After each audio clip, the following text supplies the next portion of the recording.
ابراہیم accord کا حصہ بننا چاہیے اور یہ اسرائیل کو تسلیم کریں گے۔ اب پاکستان اس حوالے سے کیا موقف لے گا؟ ابھی recently field marshal general Asim Munir نے ایران کا دورہ کیا ہے، وہاں پر کس طرح کے ان کے جو ڈیلز ہیں وہ طے پائی ہیں، کیونکہ امریکہ کا ہی پیغام یہ لے کر گئے تھے، اور ایران کو بھی اس بات کا پتہ ہے کہ فیلڈ مارشل جو ہیں یہ امریکہ کے بہت بڑے حمایتی ہیں۔ ایران کو پورا یقین نہیں ہے پاکستان کے اوپر بھی۔ یہ جو 6 ہفتے کا جو سیز فائر تھا، اس حوالے سے آپ وہ کہہ رہے ہیں کہ اسے جنگ بندی میں منتقل کیا جائے۔ امریکہ جو ہے وہ اپنی ڈیمانڈ سامنے رکھ رہا ہے، ابنائے ہرمز کے حوالے سے بھی، اور بھی کافی ساری ڈیمانڈ ہے یورینیم کی، اور جو نیوکلیر پروگرام ہے ایران کا وہ چاہتا ہے کہ یہ مکمل طور پر ختم کرے۔ لیکن اس وقت بات یہ ہے کہ فیلڈ مارشل جو ہے وہ یہ معاملات لگے ہوئے ہیں اس وقت، اور عید کے بعد یہ اور زیادہ ہائی لائٹس ہوں گے کہ پاکستان نے کس طرح کا سٹانس لیا ہے۔ دیکھیں ایران اور امریکہ کی جو جنگ ہوئی ہے اس میں سب سے زیادہ جو نقصان ہے وہ پاکستان کو ہوا ہے۔ جتنی بھی مصنوعات ہیں ان کی قیمتوں میں اضافہ ہوا ہے، سب سے زیادہ وہ پاکستان میں ہوا ہے۔ انڈیا میں پیٹرول کی قیمتوں میں اضافہ نہیں ہوا، پاکستان میں ہوا ہے۔ بنگلہ دیش میں بہت ہی کم روپے جو ہے میرے حال میں اضافہ ہوا ہے۔ پاکستان میں اس قدر مہنگائی بڑھ گئی ہے، اب جو غریب آدمی ہے وہ سروائیول موڈ میں ہے۔ وہ کہتا ہے کہ بس جہاں پر آپ غریب آدمی دیکھیں جو موجودہ نظام سے ان کی اپیل یہ ہے کہ وہ اسے مار دیں وہاں پر ہی۔ آپ اس طرح مارنے سے اچھا ہے اب ہم سروائیول موڈ میں ہیں۔ پاکستان سچ میں اس وقت رہنے کے قابل رہا ہی نہیں ہے۔ اس وقت جو نوجوان ہے وہ کسی طرح بھی اس ملک سے باہر جانا چاہتا ہے، اپرچونٹیز نہیں ہیں۔ ہر سال ویسے بھی 10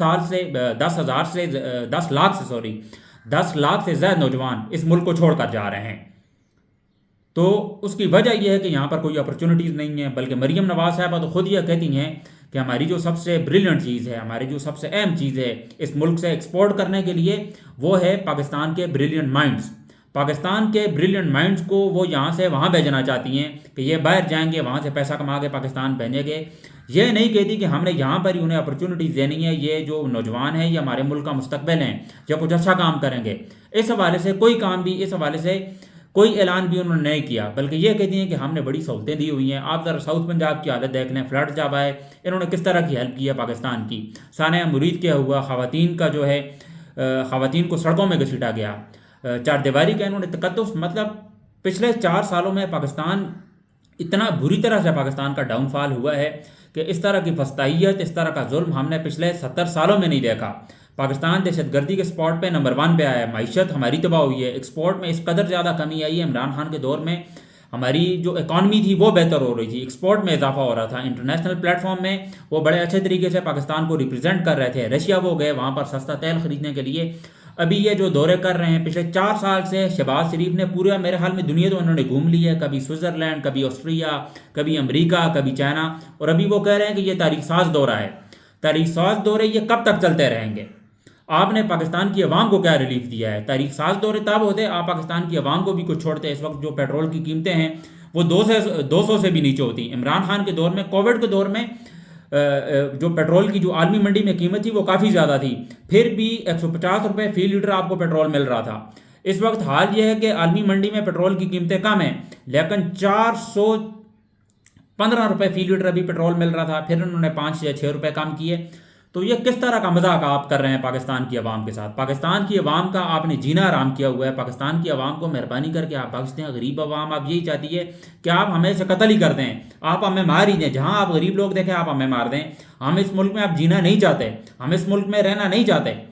کب تک آپ اس طرح ہی پاکستان کی عوام کے ساتھ کرتے رہیں گے؟ پاکستان کے عوام کے ساتھ مذاق کرتے رہیں گے آپ؟ کبھی 6 روپے اوپر، کبھی 6 روپے نیچے۔ معیشت آپ نے ہماری تباہ کر کے رکھ دی ہے۔ اور فیلڈ مارشل یہ جو ہمارے D G I S P R ہیں کہتے ہیں کہ ہمارا سیاست کے ساتھ کوئی لینا دینا ہی نہیں ہے۔ آپ کا سیاست کے ساتھ سب سے زیادہ لینا دینا ہے۔ جب سے پاکستان آزاد ہوا ہے آپ ایک دن بھی چھٹی پہ نہیں گئے۔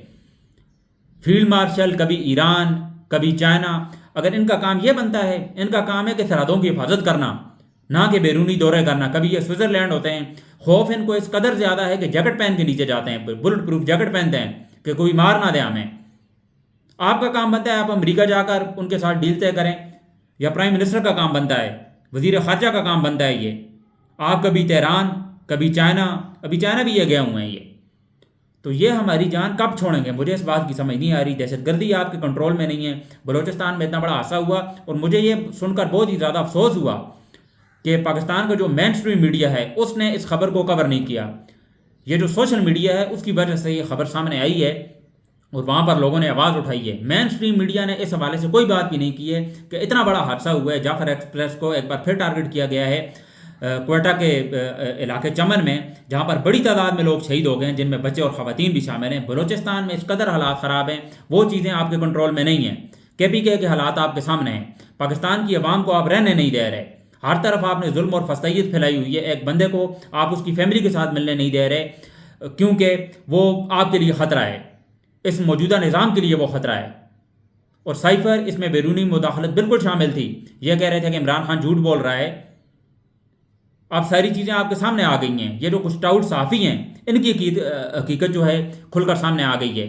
کچھ انٹلیکچوئل جو چول ہیں، سید مزمل جیسے، منصور علی خان جیسے، اپنے آپ کو یہ بہت بڑی کوئی توپ سمجھتے ہیں، ایک ٹکے کا نہیں پتہ انہیں، اور جھوٹی خبریں پھیلا رہے ہیں، کیونکہ یہ اسٹیبلشمنٹ کے ان کے ٹاؤٹس ہیں، ان کے حکم پر چلتے ہیں۔ وہ جو کہتے ہیں ان کا کام ہے آگے لوگوں تک پھیلانا۔ کوئی اپنی ان کی تھاٹس نہیں ہیں، اپنی ان کی کوئی کریٹیوٹی نہیں ہے، اپنی کوئی خبر نہیں ہے، اپنا کوئی تجزیہ نہیں ہے۔ بس پاکستان کی عوام کو بتاتے ہیں کہ اسٹیبلشمنٹ اب یہ کرنے والی ہے، اب یہ کرنے جا رہی ہے، اب یہ ہونے والا ہے، بری خبریں بس سنائیں گے ہمیں یہ۔ تو یہ کچھ ڈیولپمنٹس تھی، میں نے کہا میں آپ کے سامنے رکھ دوں۔ تو آج کا دن کافی زیادہ اہم ہونے والا ہے، اس حوالے سے میں شام کو بھی ایک ولاگ بناؤں گا اور آپ کو بتاؤں گا کس طرح کی ڈیولپمنٹس ہوئی ہیں اڈیالہ جیل کے بعد۔ اب تک کے لیے اتنا ہی، مجھے دیجیے اجازت، اللہ حافظ۔